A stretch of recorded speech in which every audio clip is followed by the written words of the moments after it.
Hi, I'm John Meyer. I'm a student at Arizona State University in the Agribusiness Management class, and I'm also an active duty Marine stationed in Camp Pendleton, California. And I'm here today with Damon Meyer. He's my dad. He's a farmer here in the Midwest. And today, since the operation stopped because it's raining, we are here to talk about the agribusiness cycle within the United States. So Damon here grew up on a farm and left the farm to pursue a successful career in sales. And he returned about 20 years ago and has since maintained a successful operation in the grain industry, as well as maintaining a couple hundred head of Angus cattle and a few thousand rainbow trout and king salmon down at his fish farm. So, Damon, why did you return to this industry?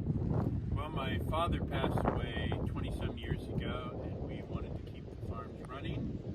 And my mother was left behind, so to keep them running, I sold my businesses and came back to raise my family and to raise my kids on a farm and to raise you on a farm. So, Damon and I today are going to explain the Agrifood system within the United States, utilizing the concept of a combine. Similar to our Agrifood system here in the USA, a combine can be broken down into three main parts.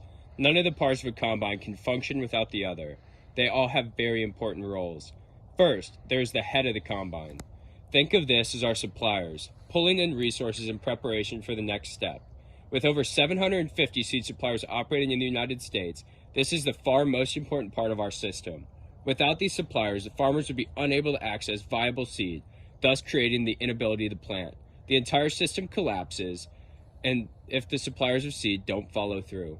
With such great variety, farmers are able to pick the best quality seed for their specific soil type, and in return, they drive a $12 billion industry for the seed market. Damon, as a producer, how do you decide on which seed supplier to do business with, and what factors are considered? Probably the most important factor is what kind of relationship do you have with your supplier, and is he dependable? Because farming is often time related, you need to make sure that you have your product there in a timely fashion to get it in the ground. The next two things that are important would be what kind of yield are you getting per acre? If you can push like a 200 bushel per acre yield and you can get, say, $5 a bushel, of course that's close to $1,000 per acre, and that is an important factor when you consider a seed. What kind of yield are you going to get per acre? The third thing is what kind of cost is it going to be buying the seed? Is it an expensive seed? And of course that would be subtracted from your yield per acre. The second major part of our agri-food system is the supplier to producer pipeline. Think of this as a supplier, the combine head, and its system of pulleys, cables, and augers that pull it up to the grain tank on top. The grain tank is like the producers. The producers get stuff from the suppliers pulled onto it with the finished product before shooting it on to the next step. So our industry, there are over 2 million farmers in America. They have all gathered something from our suppliers and then pushed it on to our consumers. The consumer part of our system is like the chute on the back. The product is filtered and changed before being shot out into the market. Large-scale farmers often do not sell directly to the end user and instead do business through a middleman. This end product for the consumers can vary greatly, but because of the innovations in our country, they can be found at any local grocery store. So Dad, do you know where your product ends up after harvest? Our product ends up at a few different places, but I do know where it goes. One, I'm feeding it to cattle.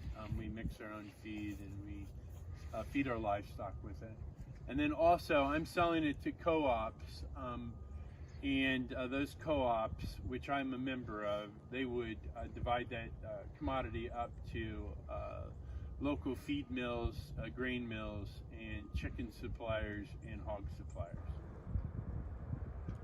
This sums up how the agri-food system in the United States works, with a little input from a producer. It is divided into three main parts: suppliers, producers, and consumers. From ocean to ocean, many people work endlessly to provide for our consumers, driving this multi-billion-dollar industry.